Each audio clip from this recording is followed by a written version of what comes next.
Muy buenas tardes. Enviamos un saludo a todos los hermanos que están en la transmisión y oramos al Señor para que Él bendiga el hogar de cada uno de los hermanos que están conectados en la transmisión. Y también oramos para que la palabra de Dios sea de bendición para ustedes y que sea predicada con gozo, hermanos, y recibida con gozo también en nuestros corazones. Vamos a abrir nuestras Biblias, por favor. Vamos a preparar nuestra Biblia en el libro de Hebreos capítulo 13. Libro de Hebreos capítulo 13, por favor. Estamos estudiando una serie de predicaciones que se llama Discípulos de Cristo. Discípulos de Cristo. Un discípulo es un creyente, un hombre o una mujer que ha consagrado su vida a Jesucristo con el propósito o con la meta de crecer a la estatura del varón perfecto que es Jesucristo. Es un hombre o una mujer que están comprometidos con el Señor en todas las áreas de su vida, tanto que se preocupa y se ocupa precisamente en el conocimiento de su palabra, en vivirlo, en predicarlo, etcétera, etcétera.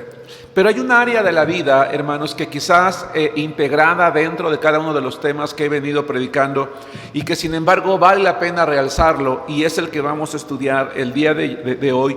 El título de la predicación se llama El discípulo y la alabanza. El discípulo y la alabanza. Hermanos, qué importante es que como discípulos de Cristo aprendamos y estemos acostumbrados a alabar a Dios. Es mi convicción personal, ¿verdad? Y ni siquiera creo yo es algo que haya yo inventado, sino que la Biblia enseña que una persona que alaba a Dios, que está acostumbrado a alabarlo, difícilmente se va a desanimar, difícilmente va a dudar de Dios, difícilmente va a disminuir su fe, difícilmente se va a quedar derrotado o se va a quedar caído por las circunstancias. La alabanza debería de ser algo cotidiano, algo común en la vida de cada una de las personas. Creo yo que en algunos de nosotros ya no sería necesario recordar esto, pero permítanme tocar el primer punto que se llama ¿qué es alabar? Y en este caso, ¿qué es alabar a Dios? ¿Qué es alabar a Dios? Con base en el libro de Hebreos capítulo 13, versículo 15 y algunos versículos más, vamos a aprender algo maravilloso, algo hermoso. Vamos a ser conscientes de la relevancia que tiene que ver la alabanza, que muchas veces no hacemos o no damos ante Dios. Dice Hebreos capítulo 13, versículo 15. Así que ofrezcamos siempre a Dios por medio de Él sacrificio de alabanza, es decir, fruto de labios que confiesan su nombre. Hermanos, ¿qué es alabar a Dios? Alabar a Dios es ofrecerle un sacrificio. Pero a ver, vamos a comprender esto para poder ubicarnos en el contexto y poder retener en nuestra mente y en nuestro corazón lo importante que es alabar a Dios, para ver si así nos acostumbramos o valoramos más la alabanza. La palabra sacrificio que se utiliza aquí, hermanos, es la misma palabra que se usa para hablar de un sacrificio o de una ofrenda que se lleva delante de Dios y que es acepta por Él. Por ejemplo, en el Antiguo Testamento, y vale la pena recordarles que el libro de Hebreos está dirigida a hebreos, a judíos. En el Antiguo Testamento, el judío estaba acostumbrado literalmente a tomar un animal, ya sea un cordero, que era lo que habitualmente se sacrificaba, pero también podían ser otro tipo de animales. Este cordero se llevaba delante de Dios, ¿sí? Se ofrecía un sacrificio en la mañana, un sacrificio en la tarde. Y este sacrificio, hermanos, era un sacrificio, ¿verdad?, cruento, es decir, se derramaba la sangre de ese animal en el altar de los sacrificios como una muestra, como un reconocimiento de que Dios era digno de recibir ese sacrificio, pero también como una manera de que sus pecados fuesen perdonados. Pero no solamente había sacrificios cruentos para el perdón de pecados, había muchos sacrificios, muchos de ellos eran sacrificios de paz, sacrificios de gratitud, sacrificios de alabanza, etcétera, etcétera. El punto al que quiero llegar es, un sacrificio era algo muy importante en la vida común, en la vida cotidiana del judío. Era una de las maneras más comunes de alabar al Señor. La palabra de Dios dice que alabar a Dios debe de ser considerado como un sacrificio. A Dios se le sacrificaba lo mejor. No podía uno tomar un animal cojo, mudo, ciego, ¿verdad?, perniquebrado, y pretender llevarlo delante de Dios, flaco, malo. A uno le llevaba lo mejor a Dios. Así fuésemos personas las más pobres, que tuviéramos que tomar un palomino, tenía que ser el mejor para ser aceptado. Ojo, para ser aceptado delante de Dios, ese sacrificio tenía que ser el mejor, tenía que darse con un corazón, con una intención realmente de adorar al Señor. Alabar a Dios, entonces, para nosotros debe de ser visto, hermanos, como un sacrificio que se lleva en cada momento, todos los días, delante de los ojos de Dios, buscando que sea algo aceptado por Él. Ahora, déjenme decirles, hermanos, que en el caso de la alabanza, la palabra alabar es una palabra hebrea de la cual proviene la palabra aleluya, que significa alabar. Ahora, ¿pero qué es alabar? Alabar significa celebrar el nombre de alguien, en este caso de Dios. Glorificar, en este caso a Dios. Significa orar, en este caso a Dios. Significa entonar cánticos de loor. Es decir, cantos en los cuales públicamente nosotros reconocemos o reverenciamos los méritos, en este caso de Dios. Es decir, yo alabo a Dios porque Él es santo, porque Él es justo, porque Él es bueno, porque Él es eterno, porque es misericordioso, porque es perdonador, porque es omnipresente, omnisciente, etcétera, etcétera. Porque reconozco cada uno de los atributos de Dios. Y de allí que la palabra se escribe literalmente halal, ¿verdad?, de la cual se traduce alabar, se compone con el término ya, y es aleluya, que es alabar a Jehová. Nosotros alabamos a Dios, hermanos, porque así como en el Antiguo Testamento se llevaba un sacrificio diario en reconocimiento de que Dios era digno, nosotros como cristianos todos los días debemos de exaltar a través de la oración o a través del canto, en este caso los días de culto, aunque podemos hacerlo también en casa, el nombre de Dios por todo lo que Él es, porque Él es digno de alabanza, porque Él es digno de adoración. Pero alabar implica algo más.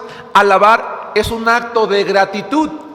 Es un acto en el que yo voy con Dios y le doy gracias, no nada más por lo que Él es, sino por todo lo que ha hecho a mi favor. Algún milagro, alguna proeza, ha respondido alguna petición o muchas, o por cada uno de los beneficios que Él ha tenido para conmigo.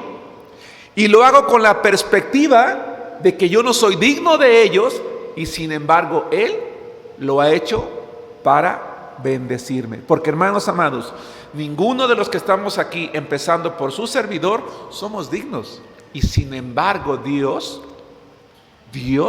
actúa a nuestro favor y recibe incluso nuestras alabanzas y nos bendice a cada uno de nosotros.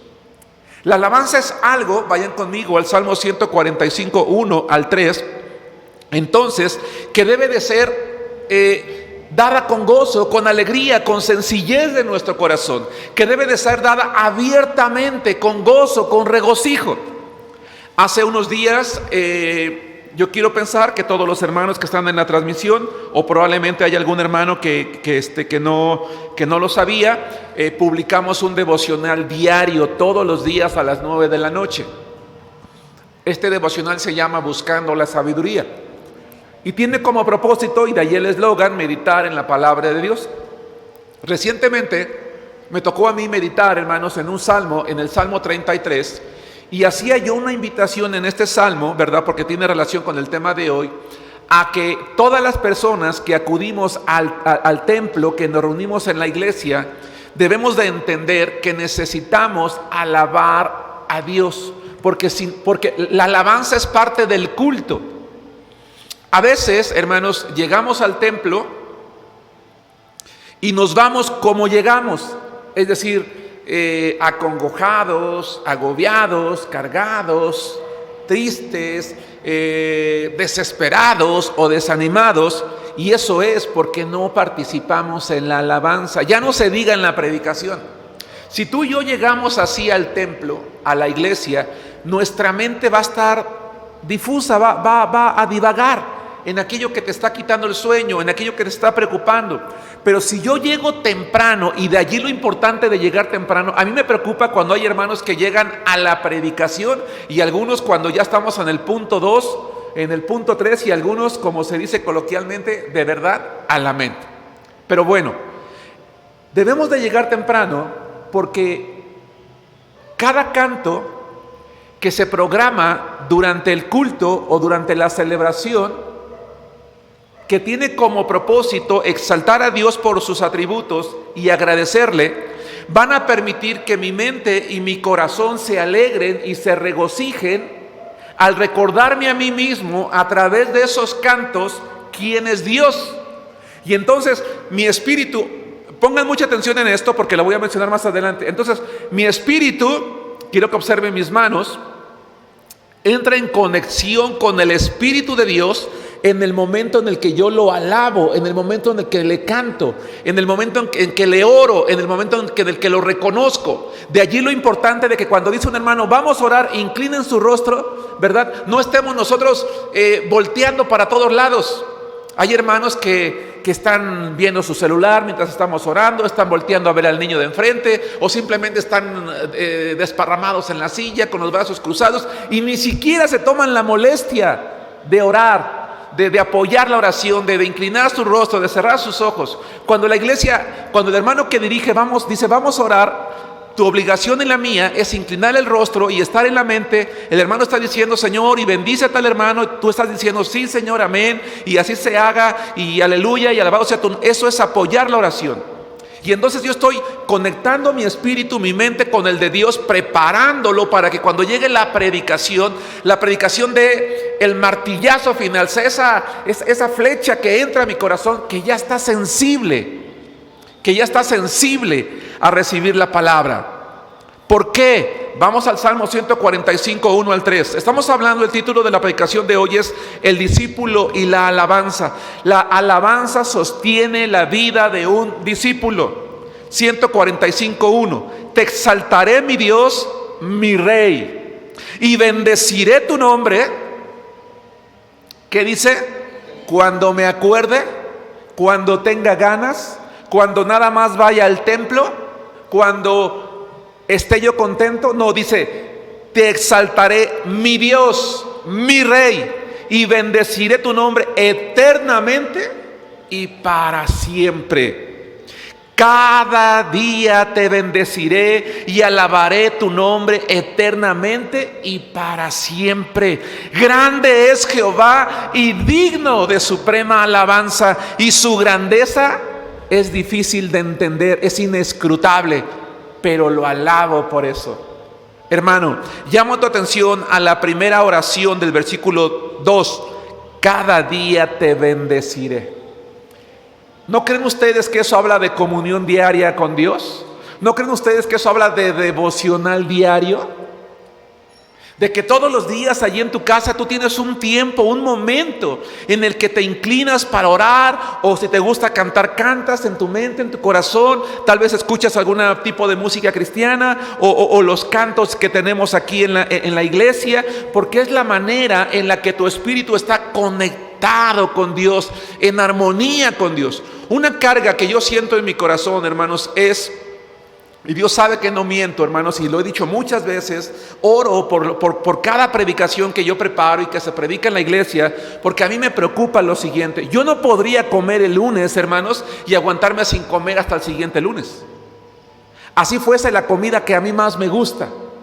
Hay platillos que a mí me gustan mucho, hermanos, pero aunque yo espero que no suene vulgar esta frase que voy a usar, me atascara de esa comida un día, yo no podría aguantar hasta la siguiente semana.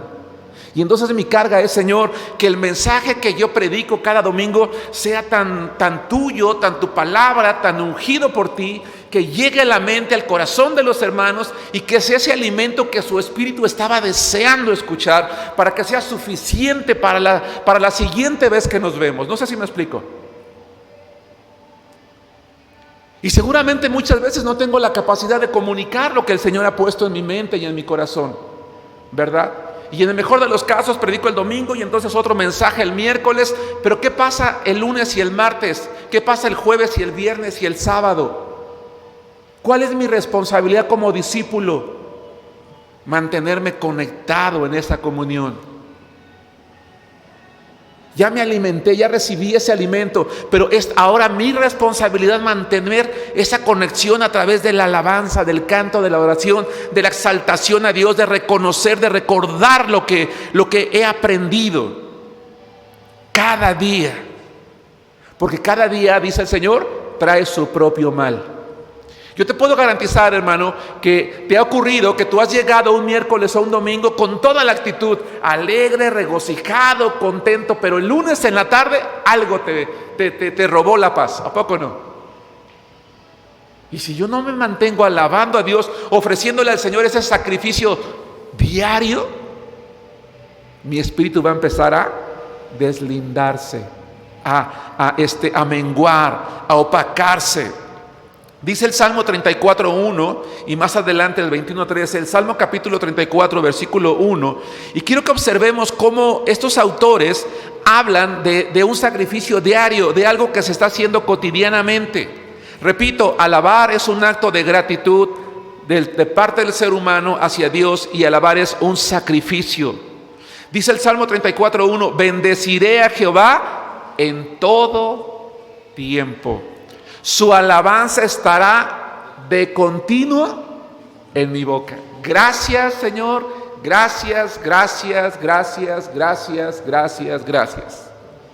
Hermanos, Salmo 121:13.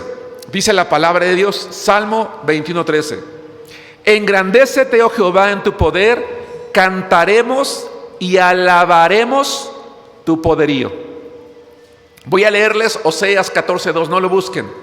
Llevad con vosotros, lleven con ustedes palabras de súplica y vuelvan a Jehová y díganle, quita toda iniquidad y acepta el bien y te ofreceremos la ofrenda de nuestros labios.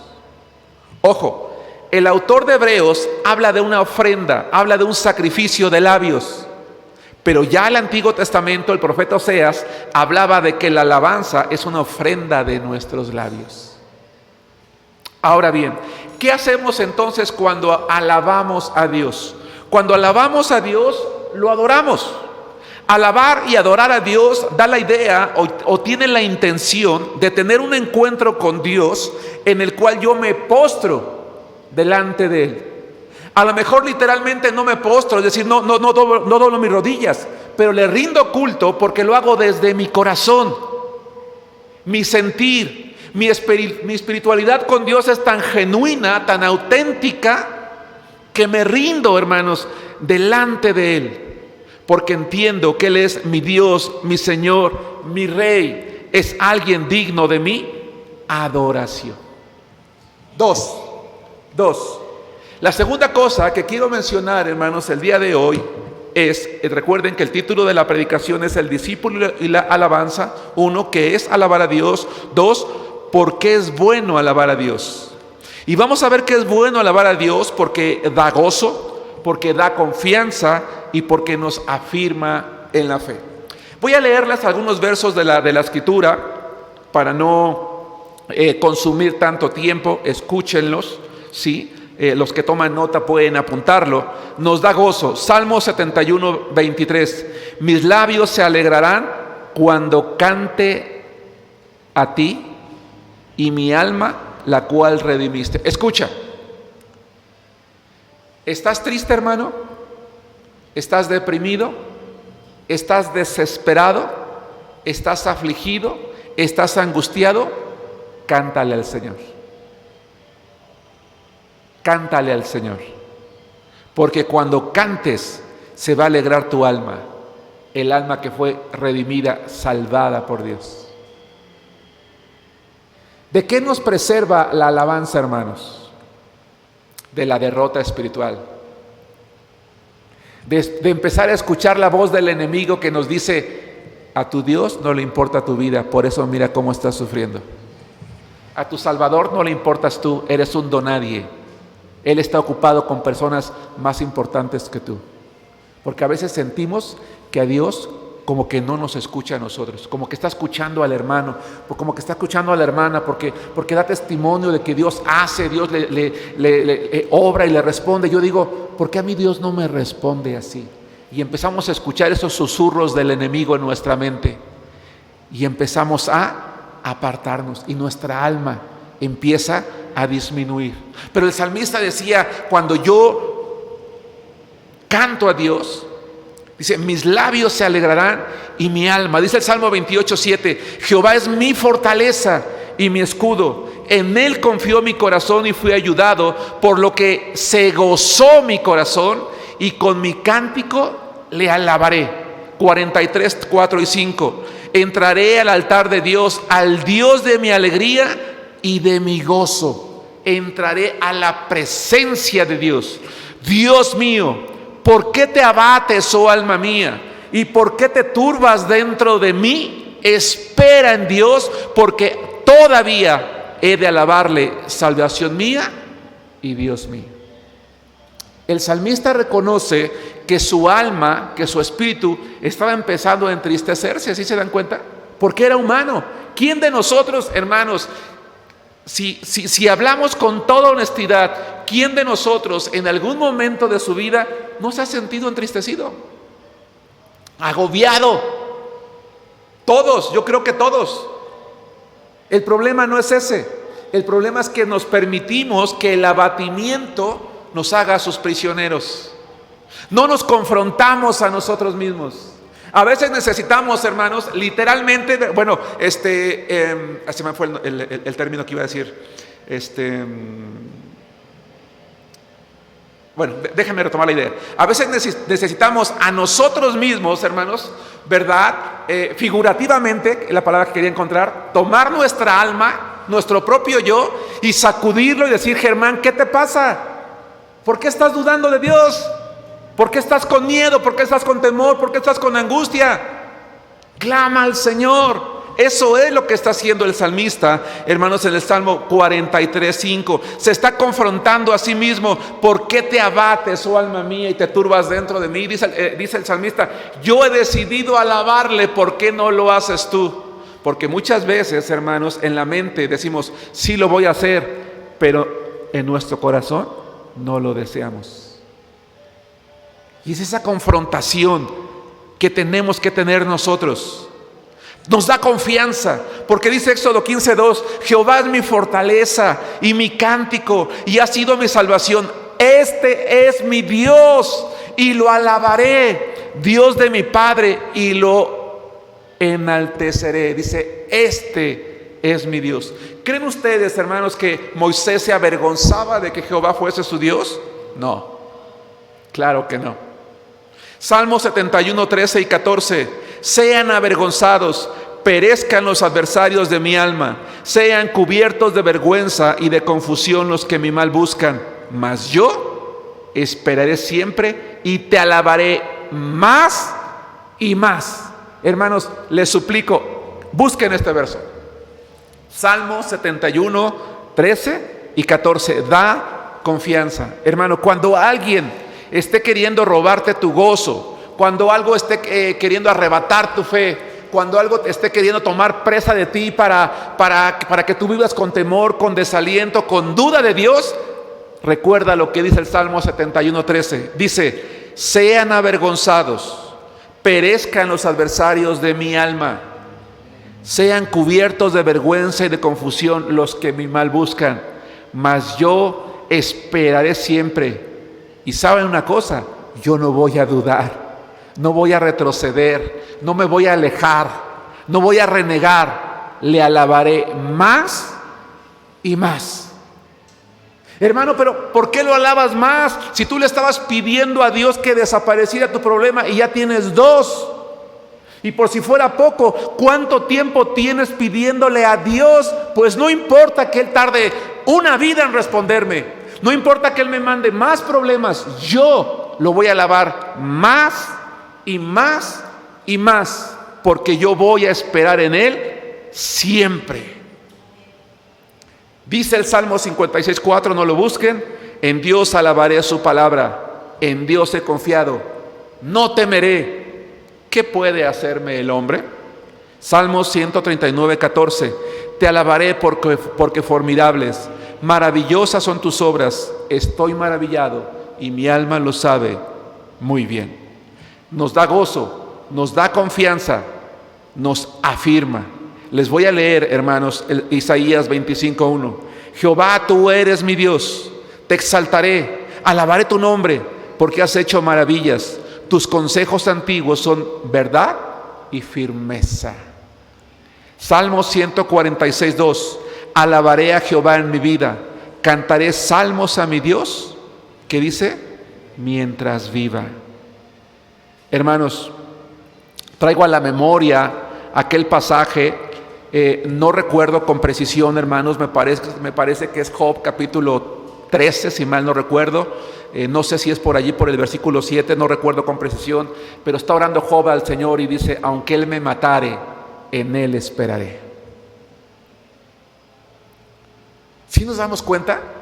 Dice el salmista, no importa lo que pase, yo esperaré siempre, yo lo voy a alabar más y más. Y dice Job, pues aunque me quite la vida, yo voy a seguir esperando en Él. 13:15, gracias, me equivoqué en el verso nada más, gracias. 13:15. Hermanos, ese verso a mí me impresiona, porque ese es un discípulo. Ese es alguien que alaba al Señor, es alguien que entiende que es bueno alabar a Dios, porque es lo que nos sostiene en la vida. Hermano, ¿está tambaleando tu fe? Alaba a Dios. Canta a Dios, ora a Dios, confía en Dios. 3 para terminar. ¿Cómo debemos de alabar? Hermanos, un hombre, una mujer que hemos tomado la decisión de ser discípulos de Cristo, nos acostumbramos a alabarle todos los días, porque eso es lo que nos mantiene. Ahora, ¿cómo debemos alabar? Acompáñenme, casi estoy por terminar, al Evangelio de Juan, capítulo 4, 23 y 24. Y pregunto a los hermanos que están en la transmisión, hermanos amados, ¿cómo está nuestra fe? ¿Cómo está tu fe? ¿Has dudado de Dios? ¿Estás pensando en alejarte? ¿Te has alejado de la iglesia y únicamente, verdad, de vez en cuando escuchas, asistes o te conectas? ¿Crees que Dios te falló? No, Dios no falla. Lo que falla es nuestra fe. Dios todo lo tiene previsto. Nada se escapa de sus manos ni de su poder. Todo lo que ocurre tiene un propósito, pero nosotros nos negamos a entenderlo y aceptarlo. Y por eso terminamos alejados de Dios. Y terminamos alejados porque no estamos acostumbrados a alabarlo, a ser agradecidos. ¿Cómo debemos de alabar a Dios? Dice la palabra del Señor, hermanos, en Juan 4, 23 y 24. Mas la hora viene, y ahora es, cuando los verdaderos adoradores adorarán al Padre. Implícitamente significa que quizás existimos falsos adoradores, ¿o no? A lo mejor vengo, canto, me piden orar y oro, pero en realidad no lo estoy haciendo en mi corazón. Dice Jesús, cuando los verdaderos adoradores adorarán al Padre en espíritu, es decir, guiados por Él. Hermanos, ¿a quién guía el Espíritu Santo? La primera respuesta natural sería a los hijos de Dios. ¿Estamos de acuerdo? Bueno, permítanme por un momento hacer a un lado esta opción, que evidentemente es correcta y no la podemos pasar por alto. Y entonces vuelvo a preguntar, ¿a quiénes guía el Espíritu Santo? No sé si me explico con la pregunta. Va de nuevo. La primera pregunta es, ¿a quiénes guía el Espíritu Santo? Y ya nos queda claro a todos que a los hijos de Dios. ¿Sí queda claro? Eso es incuestionable. Bueno, haciendo a un lado esa opción que es correcta, quiero volver a plantear la pregunta, ¿a quiénes guía el Espíritu Santo? Omar. ¿José? A los que lo adoran en espíritu y en verdad, a los que tienen comunión con Él.